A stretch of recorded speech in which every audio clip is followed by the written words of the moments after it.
Bonjour, aujourd'hui nous sommes le 6 août 2024 et vous êtes avec nous pour un nouveau podcast autour de la nouvelle lune. Nous allons échanger avec Frédéric qui fait des lectures canalisées et moi Laurence qui suis astrologue humaniste et karmique. Bonjour Frédéric. Bonjour Laurence, c'est un plaisir. Oui, alors cette nouvelle lune du 4 août qui était Alors cette nouvelle lune du 4 août, beaucoup d'informations, évidemment de multiples informations circulent à son sujet. Alors moi ce qui me vient, c'est que c'est une période qui est un peu comme une traversée d'une rive à une autre de nos vies. Alors une traversée qui est assez exigeante malgré tout, à la fois qui demande à ce que le mental, l'ego soit surveillé, hein, on a probablement aussi à s'assouplir le caractère en quelque sorte, et en même temps, bien qu'on soit ici dans une période feu, hein, évidemment, il y a quelque chose qui nous demande de grandement garder notre sang-froid, euh, de- justement de garder du temps pour se recueillir, pour accueillir. Euh, euh, J'y vois aussi évidemment les thématiques, les grandes thématiques de 2024, hein, en finir avec les peurs de manquer, les peurs de perdre, accepter les détachements, arrêter de souffrir avec l'autre, être attentif sur ce vers quoi on porte notre vigilance, notre dévouement, nos actions. Il y a quelque chose qui parle quand même beaucoup ici, justement, du recueillement, de l'attention à l'intériorité, euh, de, de, de goûter où on en est et où en sont les autres, le cas échéant, avec lesquels on collabore, avec lesquels on vit, mais sans jugement, sans anticiper sur la manière dont les choses pourraient se manifester. C'est vraiment la première information qui s'est présentée. Euh, ouais, c'est vraiment l'information première qui est venue. Euh, un peu comme s'il était temps maintenant de suivre notre étoile du berger, mais elle est tellement individuelle, tellement unique à chacun. Ça demande ce sang-froid, ça demande cette vigilance. Qui va-t-on suivre? Qui va-t-on croire? Qui va-t-on écouter?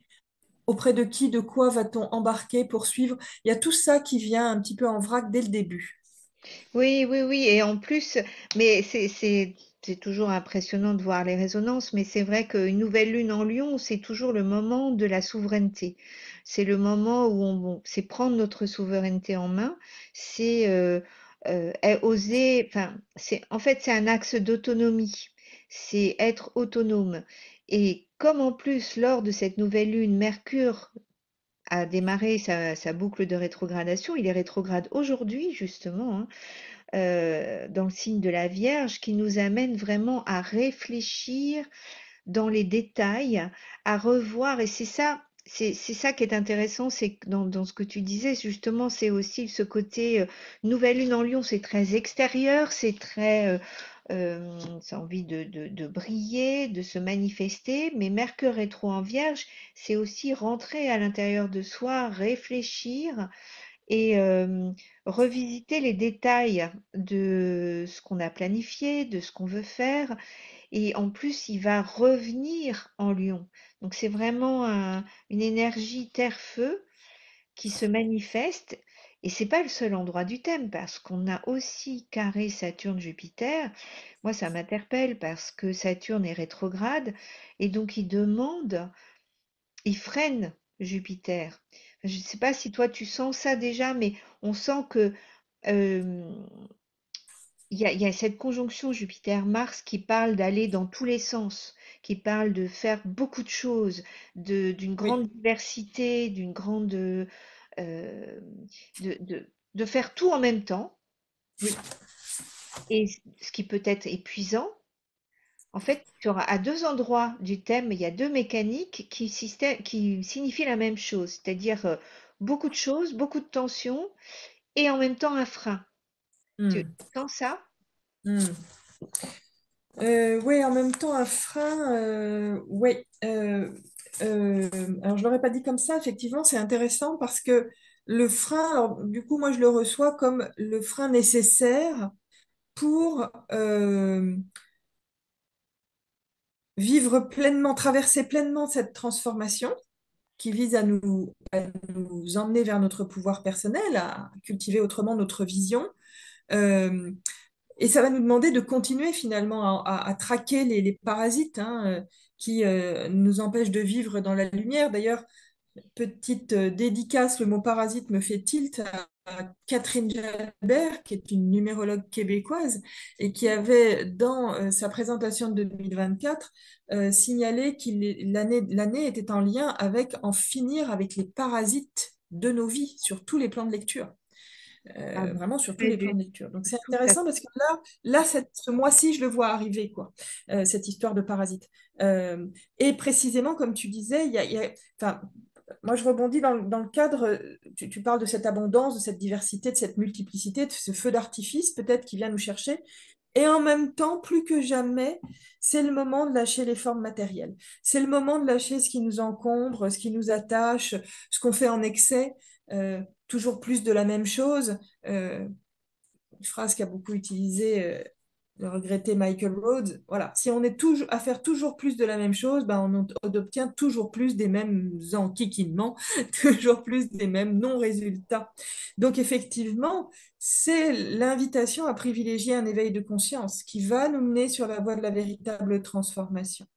Et en même temps, bah, se tenir prêt au changement, parce que voilà, c'est dans la carte du ciel, rester joyeux, mais en effet, comme nous l'évoquions dans une conversation privée, c'est un mois bien que ce soit un mois solaire, d'extériorisation, il y a besoin de favoriser des accès de conscience modifiés, il y a besoin de se relaxer, il y a besoin de s'intérioriser pour libérer les résistances et entrer beaucoup plus dans le monde de notre vision. La sensibilité demande particulièrement à être déployée ce mois-ci, et c'est à partir de cette sensibilité joyeuse que notre humanité responsable va s'engager dans la voie de la transformation. oui, et là, les planètes, elles indiquent vraiment, je regardais parce que toi, tu es toujours un petit peu en avance, donc je regarde toujours un peu la pleine lune quand même. Et la pleine lune, elle va se faire au carré d'Uranus, donc c'est explosif. Et donc ça veut dire quoi? Ça veut dire que ça nécessite de nous adapter. C'est-à-dire que, en fait, c'est vraiment être comme le roseau, c'est vraiment écouter le vent, suivre le vent, s'adapter, écouter ces nouvelles énergies qui arrivent et il ne s'agit pas de résister, il s'agit d'être bien ancré pour justement pouvoir se plier, s'adapter, prendre les formes nécessaires, en fait. Moi, je sens Mm. quelque chose de très fort à ce niveau-là, de, on est dans des énergies très subtiles qui, si on résiste, vont nous épuiser. On est vraiment dans c'est un peu comme on peut prendre les images de l'eau et de la vague et des vagues où si on résiste constamment contre le courant, c'est épuisant. Alors que si on va dans le courant, eh bien, on va beaucoup plus vite. Oui, oui. Et Et oui, oui, et en même temps, il y a cette invitation à l'intériorité, à lâcher le matériel, et en même temps, dans la réalité matérielle, dans notre vécu, il y a besoin de mettre en place des atouts pour atteindre ce qu'on veut atteindre. Et et ce qui est, ouais, c'est quand même important, au milieu de tout ça, cette espèce d'ambiguïté là, hein, je me sens tirée vers l'extérieur, mais au contraire, j'ai besoin de rétro-pédaler et de revenir à l'intérieur. Et en même temps, faut pas lâcher, enfin, il s'agirait de pas lâcher notre vision, ce qu'on veut vraiment, exactement. ce à Ouais. quoi on croit, ce qu'on a envie d'affirmer. euh, euh, parce qu'on est quand même dans un mouvement d'abondance, on est quand même dans un mouvement solaire, on est quand même dans un mouvement qui emmène vers le succès. Donc oui, c'est là que ça peut être compliqué pour beaucoup d'entre nous parce que c'est quand même une période qui invite à exercer son pouvoir d'action, à concrétiser des projets, à aller de l'avant. Ça vient vraiment nous chercher dans la matière, dans le professionnel, etc. C'est vraiment porteur de plein de belles choses qui se rétablissent, qui amorcent des changements positifs, d'actions, d'idées qui se concrétisent. Donc c'est cette valse. Effectivement, là, ça rejoint ton mouvement de l'eau, hein, voilà, l'eau qui vient lécher la plage et qui se retire, mais il y a vraiment une danse, quoi. J'y vais, je me retire. J'y vais, je me retire. On ne peut pas monter inexorablement. De la même manière qu'on ne va pas se retirer inexorablement parce qu'on perdrait l'opportunité, effectivement, d'incarner quelque chose de différent dans la matière. Oui, et je dirais que en ce moment, lors de cette nouvelle lune, on est invité à être au clair avec ses intentions, à être au clair avec la Ouais, direction qu'on va prendre, ouais. parce que vraiment à la pleine lune, on, là où on sera, ça va aller vite. Donc, c'est très important d'être là. C'est vraiment un temps très propice pour se dire, OK, quelle direction je veux prendre? Et j'en veux pour preuve, si tu veux, quand Mercure est au carré d'Uranus, ça va très vite. Et il a déjà fait son premier carré le 21 juillet. Il en refait un Oui. le 18 août et le 7 septembre. Or, la Mhm. prochaine pleine lune, elle est le 19 août. Donc, on est dans une dynamique vraiment très, ça va aller très vite. Donc là, c'est vraiment le moment, et on a aussi Jupiter carré Saturne exact le 19 août. Donc tous ces carrés nous amènent, les carrés en astrologie, c'est une crise, c'est un moment de crise dans le sens où il faut poser une action ou réfléchir par rapport à certaines valeurs. Et donc là, on est dans le passage majeur, je dirais, de 2024. C'est-à-dire Mhm. qu'on est dans ce moment où les changements d'énergie, de siècle, de monde, on va simplifier en disant c'est vraiment le nouveau monde, le, le, le, le switch, enfin je ne sais pas le mot en français, enfin le La changement, bascule. bascule, elle se fait, elle, elle se fait, je rigole comme si j'étais bilingue, pas du tout, comme si je parlais anglais couramment. Euh, mais oui, cette bascule, elle se fait au mois d'août. Donc on est Mhm. dans ce moment euh, important. Et quand il y a bascule, et quand on sait que ça bascule et que ça va aller vite, le plus important est de savoir quelle direction on prend, quelles sont mes intentions pour le futur, pour ma vie, qu'est-ce que je veux faire, quelles sont les valeurs qui me semblent essentielles. Mhm. On est là-dedans, on est vraiment Ouais, c'est ça, c'est ça. dans notre Je- essentialité, d'où l'importance de se reculer et de prendre des temps de pause. J'ai presque envie de dire, tu sais, d'être comme l'aigle qui se pose sur une branche et qui observe sa vie et qui dit, bon, alors, qui a une vision globale, bon, alors on va aller dans cette direction-là. C'est intéressant parce que il y a un faucon qui s'est présenté quand je me branchais à toi et je vais t'en parler de ce faucon après.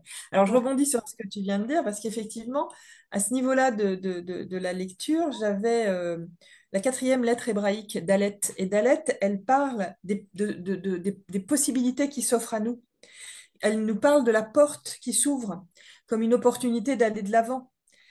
Ça nous parle d'exercer dans tous nos champs d'activité, toutes les créations, notre propre capacité, notre pouvoir, notre puissance. C'est aussi cette notion, comme tu disais, d'avoir conscience de ce qui se passe, d'avoir conscience de ce vers quoi on va, d'avoir conscience de ce avec quoi on collabore, dans quelle direction on va. C'est important de faire attention à ce qu'on laisse sortir, ce qu'on invite à sortir, mais aussi ce qu'on invite à entrer termes d'émotions, de situations, de, de, de, de, de relations interpersonnelles, à quoi maintenant on ouvre la porte. Et vraiment, ça, c'était très présent.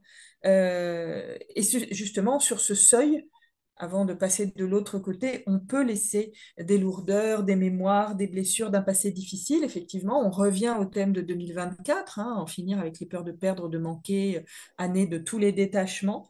Euh, et après ça, on peut continuer sur des bases plus solides. Donc, effectivement, ce que tu viens de décrire correspond bien à cette énergie que je recevais. Mm. Ouais, ouais, c'est vraiment, c'est une période impressionnante à ce niveau-là, en fait, hein. On est dans cette dynamique. et ce changement, surtout faire attention, moi je trouve, enfin en tout cas, je sais que pour moi, j'essaye de l'appliquer, ce côté, ce risque de dispersion, ce risque de vouloir faire trop de choses en même temps. Et donc de prendre du recul et de dire, OK, qu'est-ce qui est essentiel? Qu'est-ce qui est important? Mm. Mm. Mm. Il y a une notion de concentration beaucoup. Oui, Une oui, notion de concentration. Qu'est-ce qui est essentiel, qu'est-ce qui est important? Là encore, ça rejoint beaucoup le thème de 2024, quoi. Vraiment, regarder nos attachements et regarder ce qui est essentiel et se rendre compte qu'il n'y a peut-être pas tant de choses que ça en réalité qui sont essentielles. Mais oui, effectivement, voilà, on est bien, comme tu le dis, ce mois-ci, dans le. C'est comme si tout ce mois réunissait tous les thèmes de cette année-là, quoi. Tous les thèmes de cette année-là. La perspective différente, en finir avec le regard qui se tourne vers l'arrière, considérer que tout est absolument découverte à présent, enfin, voilà, penser en termes de découverte absolue pour tout ce qui se présente à mm, partir de maintenant. Et en même temps, avoir une vision claire de ce qu'on veut euh, pour mieux voir les choses avec une perspective différente. Et à partir de là, effectivement, il y a quelque chose qui s'élève en flèche, hein, tout à fait. mhm. Il y a aussi cette notion, comme tu disais, la dispersion, ne pas se laisser distraire aussi, pas se laisser distraire par ce qui ne nous tire pas vers le haut. On est possiblement dans une énergie où on a envie que les choses se fassent, clac, clac, que ça se fasse rapidement, mais en même temps, on est soutenu par ça. Hein, l'énergie du moment nous soutient aussi à fermer des dossiers, à terminer des choses rapidement. Et on retrouve ton information du roseau. On a besoin en même temps de souplesse, de s'incliner, de se décontracter. Oui, et de s'adapter. Enfin, il y a Oui, vraiment la notion, enfin, qui peut être une difficulté, hein, de s'adapter, de décider, c'est-à-dire de prendre un certain nombre de décisions et de s'adapter. Bah, celle-là, elle fonctionne, celle-là, elle fonctionne pas. Eh bien, ouais. c'est pas grave, on s'adapte, on fait autrement, on fait différemment. Et tout est possible parce que c'est vrai que c'est une énergie uranienne, hein, et Uranus amène à enfin, des situations soudaines, inattendues, des choses auxquelles euh, qui vont nous surprendre, qui peuvent être parfois oui, enfin, c'est vraiment très très surprenant la plupart du temps, et de dire OK, OK. C'est OK, mais garder son intention. C'est ça, comme tu dis là, tu utilises beaucoup l'expression en même temps, mais on y est vraiment, on a deux temps en même temps. Mm. On a vraiment deux timings. Il y a ce côté prendre du recul, regarder les choses euh, et se poser à l'intérieur de soi, faire le vide de façon à savoir, à laisser émerger une nouvelle solution, une nouvelle façon de penser, une nouvelle façon de voir les choses. Et, euh, et puis agir, enfin faire plusieurs choses, c'est très intriguant, hein, cette période. Elle est pas facile et elle est pas facile énergétiquement si on se prend pas des temps de pause. Si on se prend des temps de pause, alors on, on s'adapte plus facilement. Il fait beau, enfin là en Bretagne, il fait 40 degrés et le lendemain il fait 18. Eh bien, adaptation, quoi. Oui, on est obligé. Alors, en fait à la à l'écoute de ce que tu racontes, je comprends mieux pourquoi on me montrait on est quand même encore aussi dans un temps de purification. oui. On est dans un temps de purification, d'allègement, accepter les différents cycles qu'on est en train de traverser et qui permettent une évolution de l'être en quelque sorte. Donc on est vraiment dans ce temps aussi de purification. Chaque temps de purification signe des nouveaux départs. Alors évidemment, on est sur un podcast Nouvelle Lune, thématiquement lié à la purification et au nouveau départ, la Nouvelle Lune, mais j'ai l'impression que ça parle quand même beaucoup de tout ce mois vraiment chasser, laisser partir de nos vies ce qui ne correspond plus, semer les graines de ce qui nous convient mieux, de la nouvelle personne que nous sommes en train de devenir. Et comme tu disais, prendre le temps. Adaptation, souplesse, prendre le temps d'évacuer ce qui ne nous correspond plus pour nous permettre de vivre beaucoup plus en alignement avec notre nature profonde. Et pour ça, il Mm. faut qu'on prenne le temps de se connecter à nos besoins profonds. Mais c'est doucement malgré tout. Alors c'est là que c'est ce paradoxe, cette ambiguïté de ce en même temps, c'est une énergie solaire qui pousse, qui pulse, qui invite à l'extérieur, et en même temps, il faut y aller doucement, prendre soin de nous, de notre environnement aussi, hein, bien sûr, notre Ouais, environnement naturel, mais notre environnement relationnel. Euh, Accepter aussi que ce qui nous a fait du bien par le passé, et peut-être dans un passé très récent, ne nous convient plus, devient toxique, obsolète, voire néfaste. C'est possible. Là, en ce moment, on est en plein là-dedans. Accepter que ce qui a été, peut-être, ne sera plus, et se rendre compte que quand on laisse se déliter ça, il y a vraiment la joie qui revient, la joie et la légèreté. Et là aussi, on revient ouais. sur le thème profond de 2024. Mais oui, oui, oui, et c'est important, le mot légèreté, il est essentiel, de retrouver la légèreté de l'essentiel. Hmm. Et, et se rendre compte, tu vois, à la fin de mon podcast, j'avais mis ça, mais j'adore cette phrase de la réunion des sages qui riait de bon cœur, hein, comme toutes les personnes qui ont réfléchi très sérieusement à la vie et qui se sont rendues compte que ce n'était qu'un jeu. C'est ça. Et je trouve ça euh, essentiel justement de voir que on peut mettre de la légèreté et être sérieux. Voilà. Merci Laurence pour ce magnifique mot de la fin. Je vais prendre une grande inspiration bien ample. Ça parle complètement en moi. Ça résonne. Ça respire. Merci Laurence, à une prochaine fois. Merci Frédéric, à la prochaine fois.